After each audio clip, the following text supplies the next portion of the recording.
नमस्कार, मैं सुदीप पचपैया।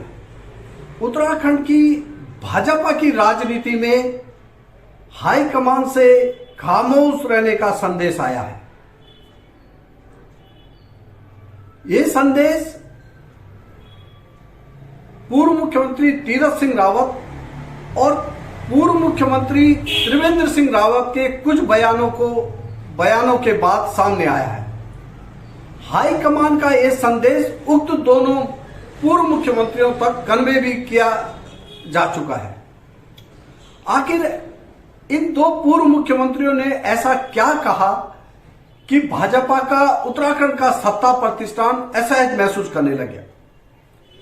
दरअसल पूर्व मुख्यमंत्री तीरथ सिंह रावत ने उत्तर प्रदेश से चली आ रही कमीशनबाजी की बात पर अपनी बात कही थी और ये कहा था कि उत्तर प्रदेश में 15 से 20% तक विकास कार्यों में बंदरबांट होती थी और उत्तराखंड बनने के बाद हमें इसे 0 करना चाहिए था, पर हमने 20 से शुरू किया।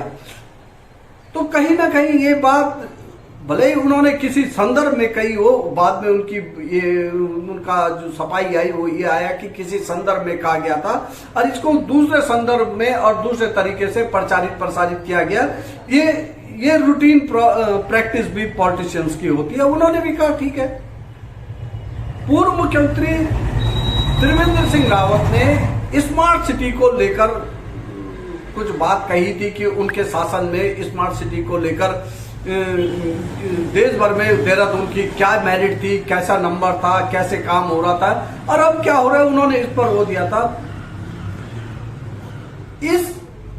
इन बयानों को विपक्ष ने बहुत ज्यादा कैश नहीं किया। ये सोशल मीडिया में तैरा और लेकिन भाजपा के अंदर खाने, भाजपा का जो सत्ता प्रतिष्ठान है उत्तराखंड का, वो इतना इरिटेट और असहज महसूस किया कि बात हाईकमान तक पहुंच गई।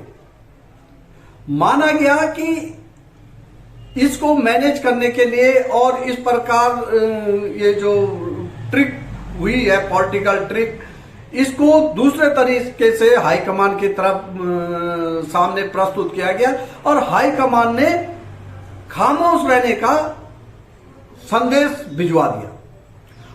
भाजपा हाईकमान पिछले 5 साल में इस प्रकार से 6 सालों में, जब से 17 से 22 और 22 से अब तक खामोश रहने के संदेश प्रसारित करता रहा है। हालांकि इस प्रकार की बातें भाजपा में नित्यानंद स्वामी के टाइम से होती रही हैं, तब भी इस प्रकार की बातें हुई थी। तब भगत सिंह कोश्यारी और डॉक्टर रमेश पोखरियाल निशंक ने तो शपथ लेने से ही मना कर दिया था, पहली जो अंतरिम गवर्नमेंट थी उसमें।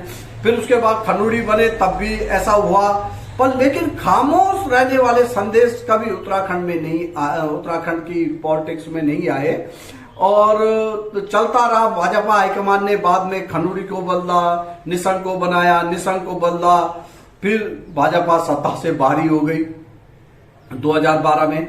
अब 2017 से और 22 का जो वो है उसमें भाजपा ने पार्टी के अंदर की जो गुटबाजी है उसे खामोश रहकर ही मैनेज करने का प्रयास किया है।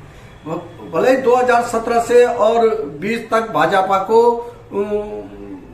अंदर खाने जो बातें उठती रहती थी उनको खामोश करते करते भाजपा इतनी परेशान हो गई कि उन्हें 1 साल पहले, चुनाव से ठीक 1 साल पहले मुख्यमंत्री बदलना पड़ा।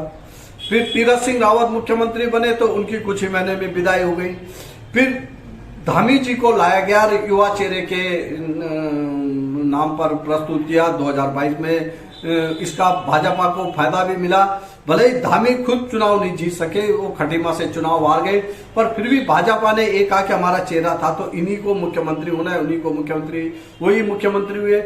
अब 3-4 महीने का जो टाइम, 5-6 महीने का जो टाइम हुआ है 2022 की सत्ता संभाले हुए धामी जी को, उसके बाद से अब एक फिर कुछ हाल के दिनों में कुछ बयानबाजी भाजपा में आने लग गई है और सत्ता प्रतिष्ठान से ज्यादा हाईकमान को अब चिंता होने लग गई है और कई बार दिल्ली दौड़ भी हो चुकी है। कई ऐसे मामले आए हैं जिसको लेकर भाजपा सरकार है जो उसने स्वयं को असहज महसूस किया।